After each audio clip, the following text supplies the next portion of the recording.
राजनीति से अध्यात्म की ओर और फिर भक्ति की अनोखी राह। हम बात कर रहे हैं राधा माधव सत्संग मंडल के नीरज वर्मा जी की। जी हाँ, जो कभी बाबरी मस्जिद आंदोलन में अयोध्या गए थे कार सेवा के लिए और आज हर साल 200 श्रद्धालुओं के जत्थे को वृंदावन दर्शन करवाने ले जाते हैं। लेकिन वो कैसे? आखिर राजनीति से भक्ति की इस अद्भुत यात्रा की शुरुआत कैसे हुई और गुरु की इन पर कृपा कैसे हुई और आज इस मंडल से कितने लोग जुड़े हैं जो इसका लाभ उठा रहे हैं, जानिए सिर्फ इसी पॉडकास्ट में नीरज वर्मा जी के बारे में।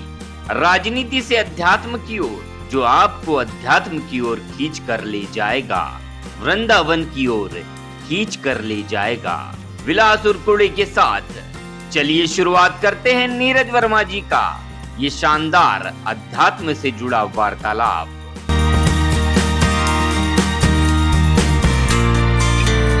तो चलिए मिलते हैं नीरज वर्मा जी से।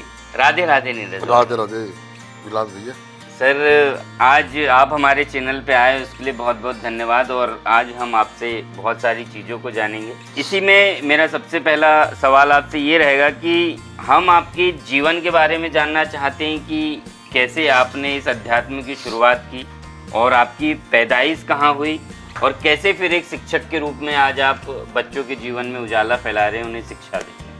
हम लोग जो है मूलतः वाराणसी की हैं। वाराणसी में वार्ड नंबर 10 में जो नदी रोड जाता है पुराने थाने के आगे, तो वहाँ पर पैतृक निवास है। अच्छा। दादाजी भी वहीं रहते थे, उसके मेरे पिताजी भी थे और मैं भी वहीं पैदा हुआ। 1967-68 में मेरा जन्म हुआ है। उसके बाद में क्या हुआ कि पिताजी टीचर थे। अच्छा। तो टीचर खैरलाल जी खैरी में काफ़ी टीचर रहे। अच्छा। काफ़ी दिनों तक रहे, यानी 20-22 साल रहे। उसके बाद में झालीवाड़ा में आ गए। तो मैं पढ़ा 11वीं से 10वीं तक तो मैं खैरलाल जी में पढ़ा, खैरलाल जी हायर सेकेंडरी में। उसके बाद 11वीं में यहीं पर टीलीबाई से मैंने पढ़ाई पूरी। उसके बाद सीता साहू के कॉलेज जो है वहाँ से पॉलिटेक्निक करने चले गए मैं। और वहाँ से आने के बाद क्या हुआ कि संघ में आरएसएस में। आप आरएसएस से भी जुड़े हैं? राष्ट्रीय स्वयंसेवक संघ में हमारे जो आज संघ चालक विभाग संघ चालक जी माननीय श्रीरंग देवव्रत जी, उनके माध्यम से मैं संघ में शाखा में गया। 1984 की बात है। अच्छा। 1984 से। अच्छा। तो यहाँ चंदौरी में शाखा लगती थी, तो चंदौरी शाखा नियमित जाते थे। उसके बाद संघ शिक्षा वर्ग होता है। संघ में 3 वर्ष होता है, प्रथम वर्ष, द्वितीय वर्ष, तृतीय वर्ष। तो प्रथम वर्ष मैंने 1985-86 में गढ़ा जबलपुर से किया। उसके बाद आने के बाद क्या हुआ कि बहुत दिन तक संघ का कार्य किए, काफ़ी।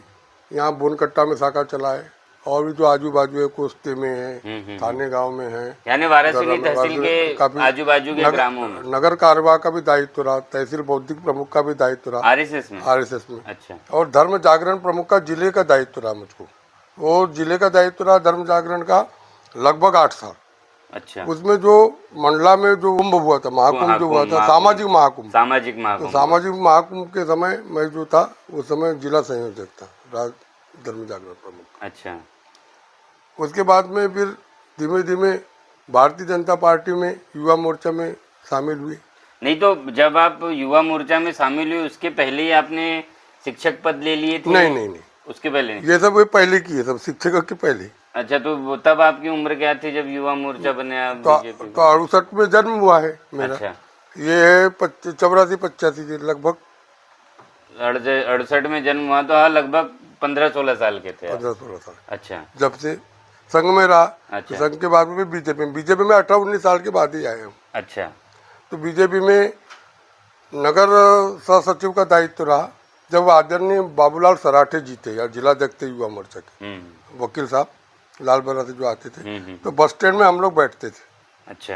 तो डेली वो क्या करते थे, कचहरी से आते थे और बस स्टैंड में बैठते थे। तो यहाँ नंद किशोर शर्मा जी थे, जो अभी सुधीर शर्मा है, उनके चाचा जी। अच्छा। तो वहाँ पे उनकी बैठक होती थी, तो हम लोग भी, मेरी पत्रकारिता भी किया मैंने। आपने पत्रकारिता भी किया? अच्छा। अमृत संदेश रायपुर की जो आमंत्रण पत्रिका निकलती है साप्ताहिक, उसका मैं पत्रकार रहा। अच्छा। और युग धर्म में भी लिखा मैंने, स्वदेश का जो निकलता था पहले, उसमें भी पत्रकारिता किया। तो वहाँ बैठते थे तो उन्होंने बोला कि यहाँ उस समय युवा मोर्चा नहीं था, पार्टी नहीं थी, बीजेपी नहीं थी उस समय। वाराणसी में नहीं थी। कौन से सन की बात है? सक्रियता नहीं थी। ये लगभग हो गई 84-85 की बात। आप 84-85 ऐसी बात। यहाँ बीजेपी नहीं थी वाराणसी? नहीं, बीजेपी में रही, सक्रियता नहीं थी। सक्रियता नहीं थी, जैसे आम आदमी पार्टी की अभी सक्रियता नहीं, वैसे सक्रियता नहीं थी। तो उन्होंने युवा मोर्चे को सक्रिय किया। अच्छा। तो उन्होंने बोला कि भाई यहाँ अपन गठन करेंगे। तो गठन हुआ। तो गठन में पहले हमारे अध्यक्ष बने अभी ज्ञान प्रकाश पटेल, वो युवा मोर्चा के पहले अध्यक्ष बने। मैं उसमें सह सचिव बना और शैलेंद्र आहूजा भी उस समय थे, तो उनको भी कुछ पद दिया गया था। उसके बाद में जिला मंत्री का दायित्व रहा। जिला मंत्री का दायित्व कम से कम 5-6 साल रहा। तो उस समय जिला अध्यक्ष थे अभी जो आम आदमी पार्टी में है, शिव जायसवाल जी। अच्छा, शिव जायसवाल जी। और उसके बाद राजेश भाई चावड़ा। तो दोनों के मैं कार्यकाल में रहा। अच्छा। एक में उपाध्यक्ष रहा और एक में जिला महामंत्री रहा। उसके बाद फिर क्या हुआ कि बीजेपी में काफ़ी काम किए उस समय। फिर पिताजी एक्सपायर हो गए। अच्छा। पिताजी एक्सपायर हो गए तो दायित्व आ गया, परिवार का दायित्व। परिवार का दायित्व आ गया। तो फिर नौकरी के लिए प्रयास किए, उसमें भगवान की कृपा से सफलता मिली। तो शिक्षक बने। पहली पोस्टिंग अंसेरा में हुई, ये 92 की बात है, 92 में। और उसमें उसके बाद में 92 में 6 दिसंबर को अयोध्या में जो घटना हुई बाबरी मस्जिद वाली, तो मैं शिक्षक रहते हुए ही अयोध्या गया था। आप यानी तब शिक्षक बन चुके थे? हाँ। फिर आप जब वो हुआ बाबरी मस्जिद वाला, बाबरी मस्जिद तोड़ी गई, उसी सन की बात है, उसी सन में लगा था मैं, उसी सन में गया था। आप गए थे तो क्या किया आपने, क्या एक्टिविटी थी आपकी वहाँ पे गए? भैया वैसा दृश्य देखना बड़ा मुश्किल है, थोड़ा सा बताइए। थोड़ा सा बता रहा हूँ मैं, दर्शकों जानना चाहेंगे। हम लोग ये 6 दिसंबर की घटना है जो बाबरी मस्जिद जो सन कौन सा था? 1992। 6 दिसंबर की घटना है। तो हम लोग यहाँ से 40 लोगों का जत्था गया था वाराणसी से। बालाघाट जिले से हम लोग जो पूरे बालाघाट जिले से 40 नहीं, हमारे साथ जो गए थे 40। उसके पहले भी लोग गए थे, जैसे श्रीरंग देवराज जी गए थे। अच्छा। उनके साथ में और भी जो लोग गए थे, उसके बाद में हम लोग गए थे। सब अलग अलग जाते थे ना उस समय, क्योंकि एक साथ नहीं जा सकते। तो हमारे साथ अडवाणी जी थे, पूरन कुमार अडवाणी जो जिलाध्यक्ष भी रहे। तो उनका जत्थे में डॉक्टर योगेंद्र निर्मल भी थे, छगन हनुमत जी भी थे, मैं था यहाँ से। और यहाँ से करीब 25 लोग थे अपने इस क्षेत्र से। उसमें बलीराम जी थे, यहाँ के क्या बोलते झालीवाड़ा से कुछ लोग थे, नाम भूल के काफ़ी समय हो गया, काफ़ी समय की बात हो गई। तो हम लोग पहुँचे वहाँ पे ये 4 तारीख को। अच्छा। कहाँ? अयोध्या। नहीं, हम लोग पहुँचे 3 तारीख को यहाँ इलाहाबाद पहुँचे। तो इलाहाबाद में बोले कि भैया वहाँ तो बहुत भीड़ हो गई, अब यहाँ से कोई नहीं जाएगा अयोध्या। तो अडवाणी, इतने हिंदू लोग वहाँ जमा हो गए? बहुत जमा हो गए थे। अच्छा। तो मैंने तो शहर छोटा पड़ गया था, यही स्थिति थी वहाँ। तो सब लोगों ने बोले कि अब इतने दूर आए तो अयोध्या जाना चाहिए। तो अडवाणी जी को बोले, तो अडवाणी जी ने एक बस किए और रातों रात हम बस से अयोध्या पहुँचे। तो फैजाबाद पहुँचे हम सुबह 5 बजे करीब। अच्छा। और वहाँ से पैदल गए।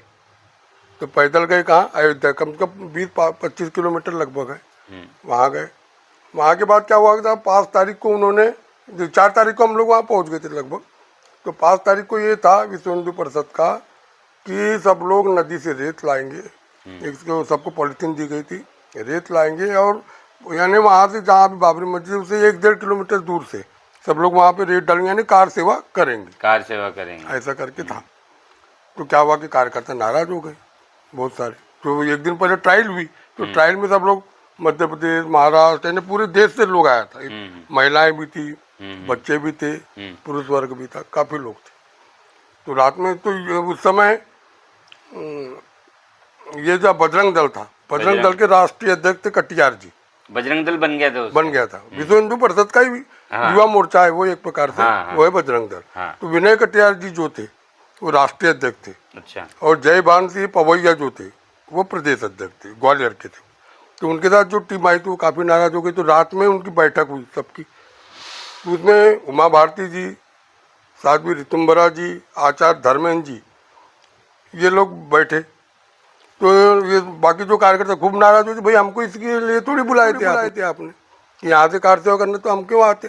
तो उनने क्या हुआ, चुपचाप योजना बनाए थे कि कल जैसे दूसरे दिन सबको फिर से वही जाना था। अच्छा। रेत लेके और कार सेवा करने। तो उनकी कुछ लोगों की योजना बनी, यानी ये है बजरंग दल की योजना थी। तो उन्होंने योजना बनाया तो दूसरे दिन फिर वैसे ही जमा हुए 10-11 बजे। और मंच पे आडवाणी जी थे, राजमाता वसुंधरा जी थी, आचार्य धर्मेंद्र थे, साध्वी ऋतुम्बरा थी, उमा भारती जी थी और एक कोई साध्वी थी। ये मंच पे प्रमोद महाजन का भाषण चल रहा था भैया। अच्छा, प्रमोद महाजन जी का भाषण चल रहा था। इतने में क्या हुआ, ये जो ग्वालियर की टीम थी, जैसे उसमें मध्य प्रदेश का जैसे हमारा नंबर आया कार सेवा करने का, तो वो सामने ग्वालियर की टीम थी, तो वो एकदम दौड़ी, तो जो बैरिकेड लगे थे तो उन्होंने उखाड़ना चालू की। तो उस समय क्या होता है कि भीड़ इतनी थी कि वो जैसे दौड़े तो सब लोग उनके पीछे दौड़े। और उनकी जो योजना थी, तो वहाँ जो आजू बाजू जो आश्रम थे, वहाँ से कुदाल वगैरह ये सब उनकी तैयार थी। तो और इतनी जर्जर हो गई थी क्योंकि हमने एक दिन पहले वहाँ पे दर्शन किए थे, बाबरी मस्जिद रामलला के दर्शन किए थे, एक छोटा विग्रह था उसके दर्शन किए थे। तो वो नीचे से खोदना चालू किए थे। फिर क्या होता है कि फिर इनने प्रमोद महाजन जी ने मंच से बोले कि कोई नहीं, पर कोई नहीं सुना ही नहीं, यानी इनने मस्जिद खोदना चालू कर दी। हाँ, यानी वो नीचे की दीवार जो थी, 3 गुम्बद थे, तो एक गुम्बद गिर गया, 1.5-2 घंटे में एक गुम्बद गिर गया, दूसरा फिर 2 बजे एक गुम्बद गिरा, तीसरा 4-4:30 बजे तीसरा गुम्बद गिर गया। यानी नेताओं का कोई रोल नहीं है भैया इसमें, जैसा हम प्रत्यक्षदर्शी इसलिए बता रहा हूँ आपको। जैसे लोग बोलते हैं ना कि हमने थोड़े आम जनमानस का जो आक्रोश था, जो गुस्सा फूटा था। अच्छा, इनने रोके पर कोई नहीं रुका, तो नेता लोग पूरे चले गए। अच्छा, यानी जहाँ जहाँ जाना था, यानी मंच पे कोई नहीं था। मंच पे फिर ऋतुम्बरा जी, उमा भारती जी ने भी मोर्चा संभाला, ऋतुम्बरा जी और आचार्य धर्मेंद्र जी अभी भी हैं वो, और नृत्य गोपाल दास महाराज, ये जो छावनी, बड़ी छावनी के प्रमुख, मनीराम छावनी के, तो वो थे। तो ये लोगों ने मोर्चा संभाला और हम लोग दिन भर से लेकर रात भर तक कोई भी नहीं हटा वहाँ से। अच्छा, वो इसलिए कि वहाँ से मलमा हटाना था, वो जब गिर गई तो मलमा हटा, पूरा घोषणा हुई कि कोई भी यहाँ से नहीं जाएगा। और वो मलमा हटा के और रात में 4 बजे पुनः वो एक ऐसा टीला टाइप का बना के, जो अभी तक पर्दे में रामलला जी, उस पर उसको विराजित किया गया 4 बजे। तो हमने दोनों दर्शन किए थे। अच्छा, पहला वाला भी दर्शन किए, ये भी। और अयोध्या से फैजाबाद तक रोड पे पूरे लोग बैठ गए थे ताकि कोई भी ऐसी सेना वेना ना आ सके, यानी और सेना के लोगों ने भी, पुलिस के लोगों ने भी हमारे साथ वहाँ पे कार सेवा किया है। अच्छा, यानी ऐसा एक भाव उमड़ गया था। और वास्तविक बात यह है कि वहाँ से जब वो कार सेवा हुई है, जो खुदाई हुई, तो उसमें बड़े बड़े पिलर निकले, बहुत सारी मूर्तियाँ निकली, वो आज भी वहाँ रखी हुई है पुरातत्व। अच्छा, तो ये आपका एक मध्यस्थ एक राजनीतिक जीवन था। जी जी। उसके बाद राजनीतिक जीवन से अध्यात्म की ओर कैसे मुड़ा हुआ? उसके बाद क्या हो गया, हमारे महाराज जी, जो ये आप फोटो देख रहे हैं, हरिओम ब्रह्मचारी जी महाराज जी, तो हमारे पिताजी इनके शिष्य थे।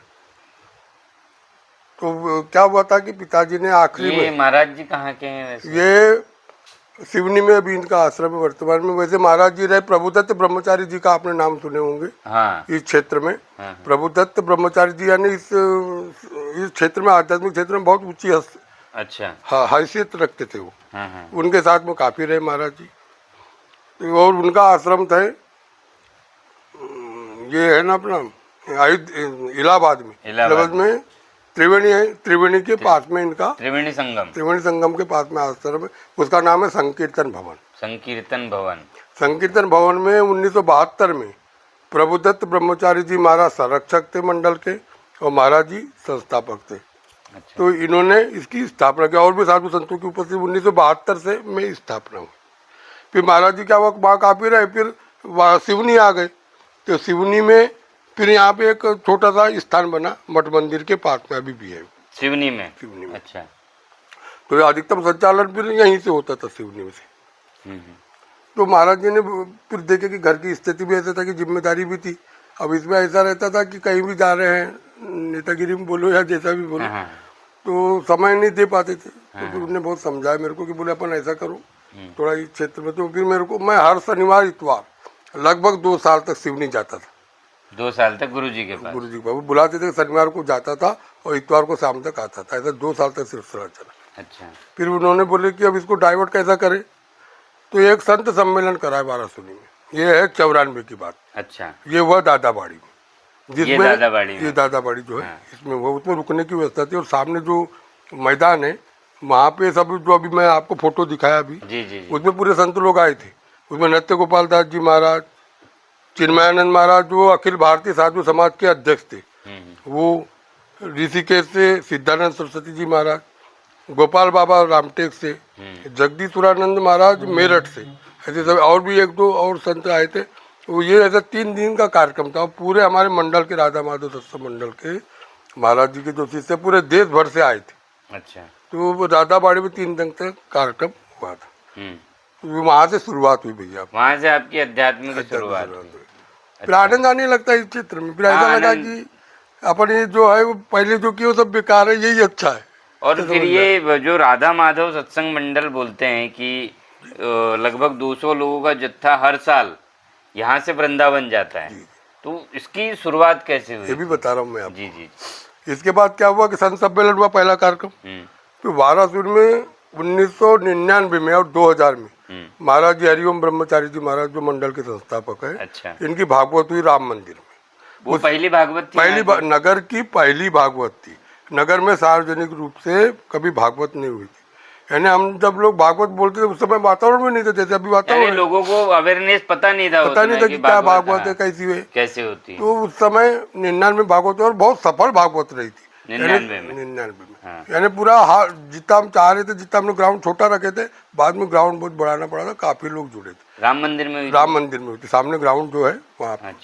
99 से लेकर 2000 दोनों साल लगातार महाराज भागवत हुई। फिर क्या हुआ कि 2000 में महाराज जी ब्रह्मलीन हो गए मार्च में। अच्छा। तो ब्रह्मलीन हुए तो आश्रम में मई था उनके पास, यानी कृपा रही गुरुदेव की सिवनी में। अच्छा। तो रात में मैं जैसे वो सनमाइक पर जाता था, बताया था मैं आपको, तो रात में मैं था वहाँ। महाराज जी का पत्र आया कि भाई आप तो अर्जेंट बात करना है करके। उस समय पत्र का सिस्टम था। तो मैं जैसे पत्र पढ़ा फिर मैं गया। तो उस दिन भी रात में महाराज जी थे। फिर सुबह सुबह उनको अटैक आया। आज की दृष्टि बोलो तो वैज्ञानिक बोलेंगे अपन। बिल्कुल। तो मेरे सामने वो ब्रह्मलीन हुई। अच्छा। तो महाराज जी जो थे वो जो ये जो है वृंदावन की जो है, ये वर्षों से सब हर साल लोगों को जीते शिष्य मंडल उनका जाता था। और प्रभुदत्त ब्रह्मचारी जी का आश्रम है वृंदावन में, वहाँ पे रुकते थे और 10-15 दिन रुकते थे उन लोग और सब आते थे और पूरा वृंदावन की परिक्रमा करते थे, ब्रजधाम की परिक्रमा करते थे। हमारे पिताजी भी गए उससे, माता जी भी गई उसमें। अच्छा। प्रभुदत्त ब्रह्मचारी जी महाराज सिवनी भी आए। सिवनी में महाराज जी ने 72 में नहीं 74 में 74 में बहुत बड़ा यज्ञ हुआ था, विष्णु महायज्ञ करके। ये हुआ था चंदनगांव में, चंदनगांव है सिवनी के पास। चंदनगांव। तो वहाँ पे बहुत बड़ा यज्ञ हुआ था जिसमें प्रभुदत्त ब्रह्मचारी जी महाराज और भी अनेक संत यहाँ पधारे थे। तो ये जो अपना वृंदावन जाने वाला जो चालू हुआ आपका, ये कौन से साल में हुआ था? ये फिर वैसे तो मैं अकेला या 2-4 लोगों को लेके मैं 2000 से जा रहा हूँ नियमित। 2000 से नियमित। फिर 200 लोग कैसे जुड़े इसमें? उसके बाद क्या हुआ कि वाराणसी में मंडल का हम लोग गुरुवार को बैठते थे, गुरुवार को भजन कीर्तन होता था। ये होता था ज्वेलर्स वाला जो है ना, मंगलम ज्वेलर्स के सामने जो हनुमान जी का मंदिर, वहाँ पे हम लोग बैठते थे गुरुवार को। फिर वो भगवान की ऐसी कृपा हुई कि रामदेव बाबा मंदिर का निर्माण अपने मंडल से ही हुआ है। अच्छा। ये जो लालबाग रोड पे जो मंदिर है रामदेव बाबा, रेलवे क्रॉसिंग के बाद, तो वो मंडल से ही उसका निर्माण हुआ। फिर हम लोग वहाँ बैठने लगे, तो फिर सब लोग मिलने लगे। तो फिर ये बात आई कि फिर 2000 से मैं अकेले जा रहा था। फिर वहाँ पे विष्णु मोहन जी महाराज जो वहाँ का प्रिया वल्लभ मंदिर है उनके प्रमुख है। ललित जी महाराज जो अभी आए थे यहाँ पे भी, अभी जो 108 भागवत होती ललित जी महाराज की गायत्री भवन में, उनके पिताजी।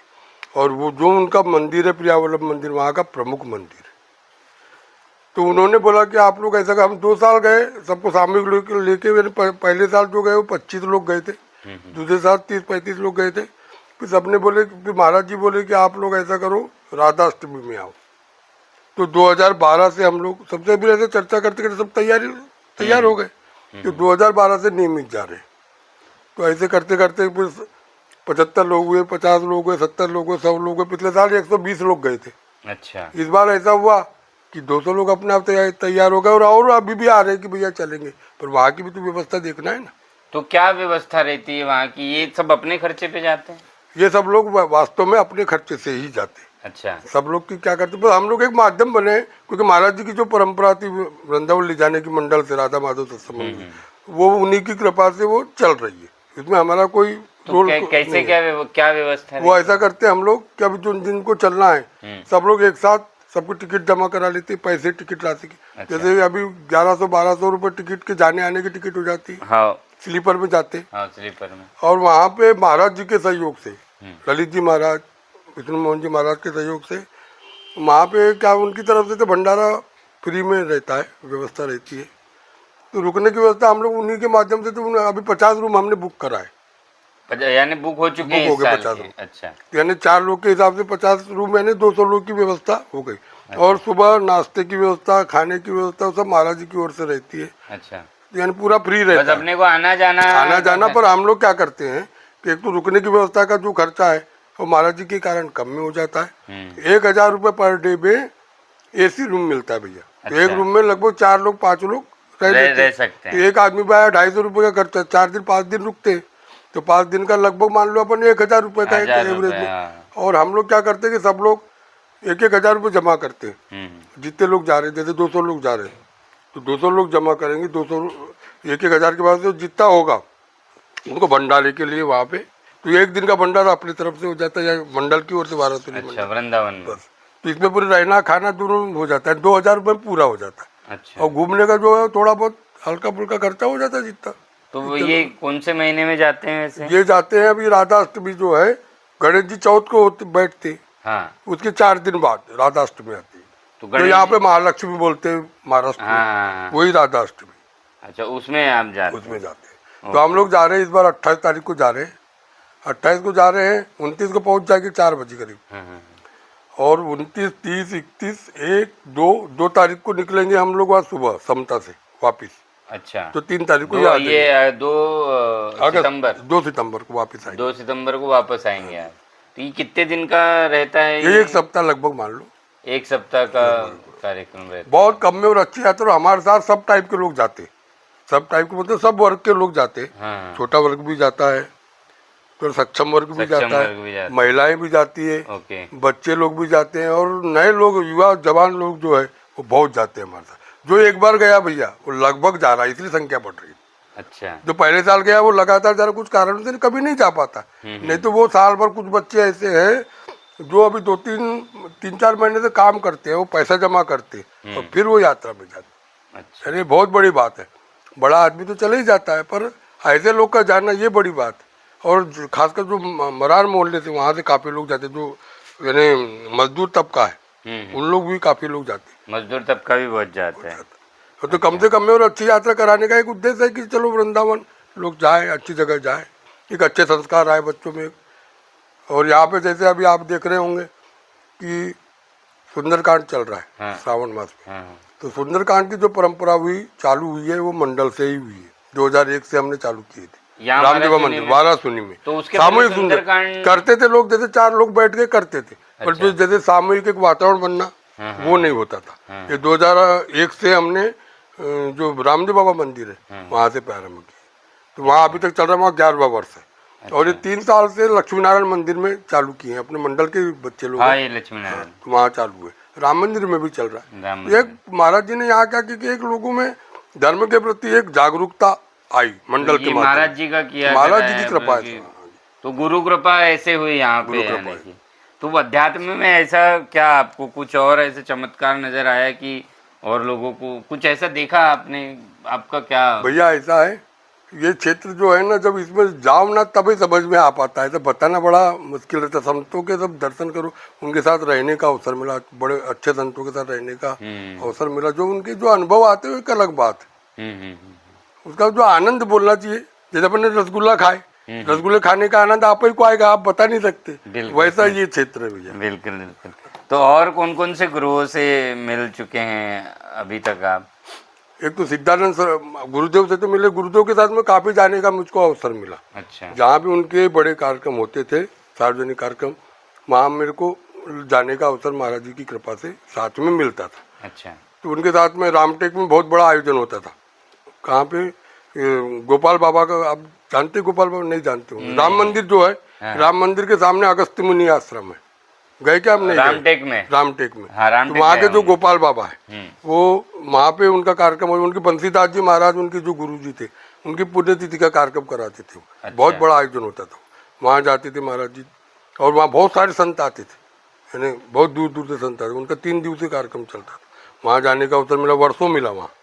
और एक छोटू महाराज थे, छोटू महाराज वहीं नीचे में जो तालाब की तरफ है, नीचे जो तालाब जाता है एक रोड, ऊपर में जो उनकी छोटू जी महाराज, नारायण महाराज की जो टेकड़ी बोलते हैं, हाँ, नारायण महाराज की टेकड़ी, छोटू जी महाराज, तो वहाँ पे भी महाराज बहुत बड़ा कार्यक्रम होता था, वहाँ पे भी महाराज जी अतिथि रहते थे, वहाँ भी जाने का अवसर मिला। महाराज जी के साथ इलाहाबाद जाने का अवसर मिला, वृंदावन जाने का अवसर मिला, और प्रयागराज जाने का अवसर, तुम्हारे हरिद्वार जाने का अवसर मिला, बहुत जगह अवसर मिला। अभी आप महाकुंभ गए थे? महाकुंभ मैं नहीं जा पाया, तो स्वास्थ्य के कारण बीच में भी 2-3 साल पहले स्वास्थ्य थोड़ा गड़बड़ हो गया था, तो उस कारण नहीं जा पाया। तो जैसे अध्यात्म की दृष्टि से अभी जैसे आप इतने टाइम से जुड़े हैं, जी। तो युवाओं का क्या रुझान है? ये सिर्फ एंजॉयमेंट के लिए आ रहे हैं कि जैसे आपने एक अवधारणा ली अध्यात्म सीखकर, तो उसके हिसाब से भी सोच रहे हैं जो युवा आपके साथ जा रहे हैं, एंजॉय के लिए जा रहे हैं, यार चलो चलते हैं?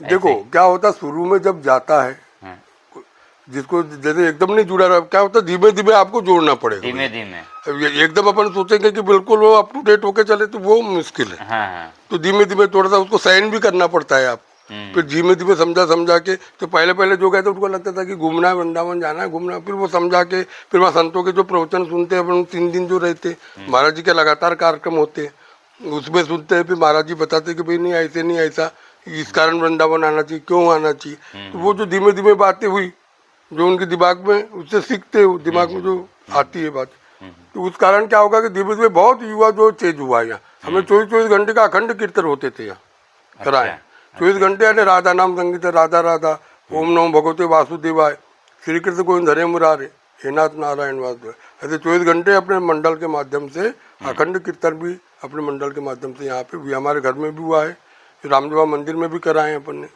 अब जैसे अपन अध्यात्म की बात करते हैं तो आप न्यूज़ वगैरह तो देखते ही होंगे। हाँ जी।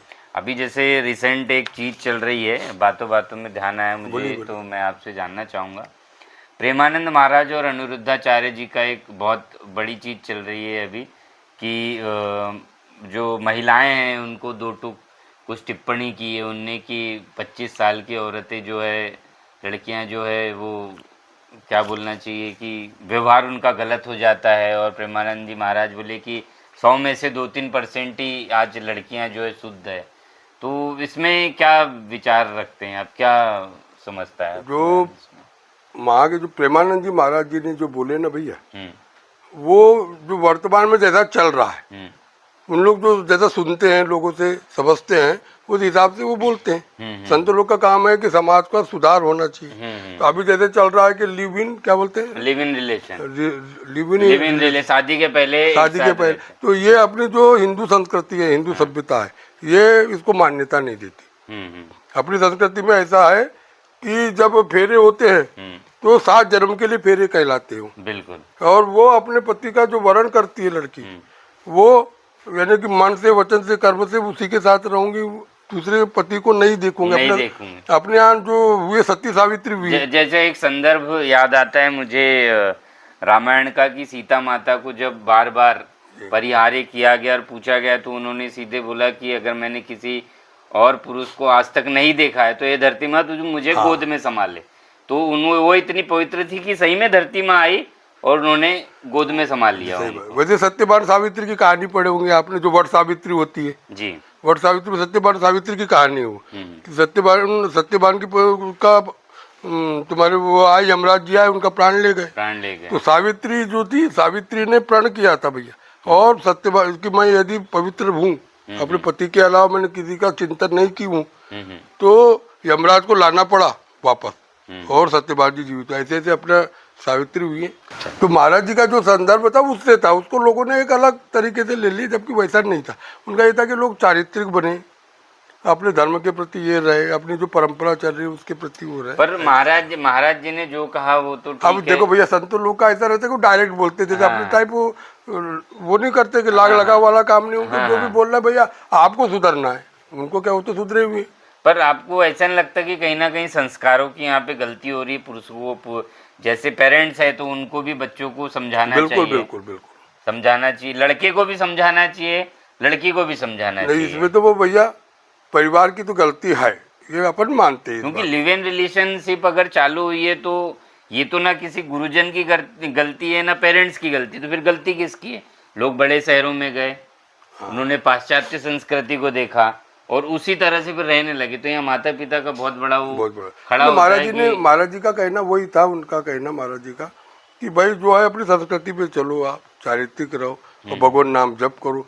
भगवान नाम जप करोगे आप, आपका क्या होगा, सोच अच्छी रहेगी ना। तो जैसा सोचोगे, बोलते ना अपन श्री राम जी, पंडित श्री राम शर्मा जी का वो है, जी। जैसा सोचता है वैसा ही वो बन जाता है। हाँ, तो जैसी सोच रहेगी आपकी वैसे बनोगे आप। इसलिए सोच अच्छी रहना चाहिए और सत्संग होना चाहिए, यानी संगति अच्छी रहना चाहिए। संगति अच्छी रहेगी तो बहुत, तो ये जो हम यहाँ जो मंडल के माध्यम जो कीर्तन होता है, भजन, उससे क्या होता है, लोगों की सोच अच्छी बनती है। अभी जैसे बच्चे लोग, और आप देखोगे अभी यहाँ जाएंगे आप, लक्ष्मी नारायण मंदिर जाएंगे, रामदेवा मंदिर जाएंगे, कम से कम यानी 15, 17, 10, 12 साल से लेकर 20, 25 साल के ज़्यादा बच्चे, तो उनकी सोच अच्छी आएगी तो कैसा अच्छा नहीं होगा। बिल्कुल। तो ये सब इधर उधर जा ही नहीं पाएगा, सोच ही नहीं आएगी उसकी वजह। तो ये मंडल का ये भी उद्देश्य था महाराज जी का। तो युवाओं का अध्यात्म से जुड़ाव बहुत जरूरी हो गया, बहुत आवश्यक है भैया। अच्छा। तो माता पिता के लिए अगर आप कुछ समझाइश देना चाहे तो क्या देना चाहेंगे इस चैनल के माध्यम से? क्या कहना चाहेंगे बच्चों को कैसे और अच्छी तरीके से परवरिश दें? मैं ये आपसे इसलिए पूछ रहा हूँ क्योंकि आप अध्यात्म से जुड़े और आज से नहीं, काफी सालों से, और बहुत सारा काम आप कर चुके हैं। मेरा ये कहना है भैया कि माता जो होती है वो बच्चे की प्रथम गुरु होती है जी, और पिताजी भी जो उनकी गुरु है। तो माता पिता का दायित्व है कि बच्चे की एक्टिविटी पे पूरा ध्यान रखे, उसको संस्कार सिखाए, अपनी जो सभ्यता सिखाए, अपने धर्म पे क्या चलता है वो सिखाए और अच्छे संस्कार देवे। और यदि ऐसा लगता है कि बच्चा थोड़ी गलत दिशा, और बच्चे पे जो है उसकी संगति कैसी है, इस बात का माता पिता को ध्यान होना चाहिए, पूरा ध्यान होना चाहिए। अभी क्या होता है, बच्चा जा रहा है शाम को, रात में 2 बजे आ रहा है, तो माता पिता, बहुत लोगों से सुनता हूँ मैं जैसा, तो 2 बजे रात में आ रहा है तो वो पूछते नहीं कि भाई कहाँ गया था क्या। तो ये सब बातें होनी, छोटी छोटी जो बातें ये बहुत मायने रखती है। तो माता पिता का कार्य है कि बच्चे को अच्छी शिक्षा दे। ऐसा लगता है कि गलत रास्ते पे जा रहा है तो उसका निराकरण करे और अपने धर्म से जोड़ के रखे। यदि धर्म से जुड़ा रहेगा वो तो ज़्यादा गड़बड़ नहीं होगा, मेरा ऐसा मानना है। धर्म से जुड़ाव जरूरी है। आप कहाँ पर जाते हैं पढ़ाने? अभी तो कमला नेहरू हायर सेकेंडरी में, अभी वर्तमान में मैं मुरझड़ जा रहा हूँ भैया। अभी मुरझड़ जा रहे हैं। हाँ। कौन सी क्लास तक पढ़ाते हैं? 8वीं तक है। 8वीं तक पढ़ाते हैं। अच्छा, तो वहाँ ग्रामीण बच्चे आते हैं। हाँ। तो कैसा परिवेश है वहाँ? स्कूलों में बच्चों के पास आध्यात्म का ज्ञान है कि नहीं? वहाँ पे कुछ ऐसा बताते हैं आप तो कि? मैं अपने हिसाब से तो बताता हूँ, पर ज़्यादा ऐसा नहीं है, क्योंकि गांव में क्या होता है कि वैसे तो नगर में भी नहीं है भैया। अच्छा। जिनके माँ बाप जो इस क्षेत्र से जुड़े हैं वो उन्हीं बच्चों को थोड़ा सा ज्ञान है, नहीं तो और ज़्यादा अपन क्या होता है, देखो वो एक अलग क्षेत्र हो गया। यदि अपन ज़्यादा बताएंगे ना कि भैया अध्यात्म ऐसा करो वैसा करो, जैसे मैं बताता हूँ कि बीच जो बड़े बच्चे उनको कि वृंदावन जाते हम लोग, ऐसा, यानी अप्रत्यक्ष बताना पड़ता है। ज़्यादा बताएंगे तो लोग बोलेंगे कि धर्म का ही प्रचार कर रहे हैं, ये दिक्कत रहती है ना, ये परेशानी है असल में। अच्छा, अभी 1 साल बाद रिटायरमेंट हो जाएगा तो उसके बाद भी खुला बताएंगे सब। तो आपके 1 साल और ड्यूटी 27 में रिटायरमेंट है। और हमारे चैनल के माध्यम से युवाओं को क्या कहना चाहेंगे आप? आज के युवाओं को मैं यही कहना चाहूँगा कि वो सच्चरित्र बने, संगति का ध्यान रखे और अपनी जो हिंदू संस्कृति है उस पर चले। पाश्चात्य संस्कृति का वो उसका पालन न करे। जैसे अभी हम लोग देखते वृंदावन जाते तो अंग्रेज मंदिर है, अंग्रेज मंदिर, इस्कॉन मंदिर जिसको बोलते हैं अंग्रेज मंदिर। हाँ। तो वहाँ पे अंग्रेज लोग जो यहाँ आते हैं वो अपनी संस्कृति को अपना रहे, धोती कुर्ता, हाँ। तिलक, चोटी, ये सब रखते हैं उन लोग। और दिन रात हरे राम राम राम हरे हरे, हरे कृष्ण कृष्ण कृष्ण हरे, उसका कीर्तन करते। वो अपनी संस्कृति को अपना रहे, साष्टांग दंडोत प्रणाम करके गोवर्धन की परिक्रमा करते, हम सब लोग देखते जी। और अपन उस ओर नहीं जा रहे, तो अपने को अपनी संस्कृति को बनाए रखना है, बचाए रखना है। तो अपनी संस्कृति में आपको चलना पड़ेगा। और तो इससे क्या, जब अपनी संस्कृति में चलेंगे हम तो ऑटोमेटिक है कि ये सब जो चल रहा है ये सब नहीं होगा, ऐसा मेरा मानना है। और चरित्र पे ध्यान देना चाहिए, चरित्र अच्छा होना चाहिए आदमी का। जैसे आपका रिटायरमेंट हो जाएगा तो उसके बाद सोच रहे हैं फिर से पॉलिटिक्स वगैरह में? नहीं भैया, पॉलिटिक्स भी नहीं, अब यही क्षेत्र रहेगा, कीर्तन करो, भजन करो, कराओ करो, बस इसी में। अब जो है क्या हुआ है, अब आपको वो बात बोला नहीं थी चैनल में, पर बता रहा हूँ। 3-4 साल पहले मेरे को पैरालिसिस हो गया था। अच्छा। ये 22 साल में। तो ऐसा हुआ था, जिनने देखा है कि ऐसा लगता था कि अब छुट्टी हो गई। अच्छा। ऐसा लगता था, यानी चल भी नहीं सकता था, मैं खड़ा नहीं हो सकता था, ये हाथ सब हो गया था। तो भगवान की जो कृपा से अपन खड़े हुए हैं, यानी लोग जो देखते हैं वो भी आश्चर्य करते हैं और मैं खुद भी उसका आश्चर्य करता हूँ। जहाँ जहाँ अपन चल रहे हैं, बोल रहे हैं, तो भगवान ने क्या किया, एक मौका दिया है।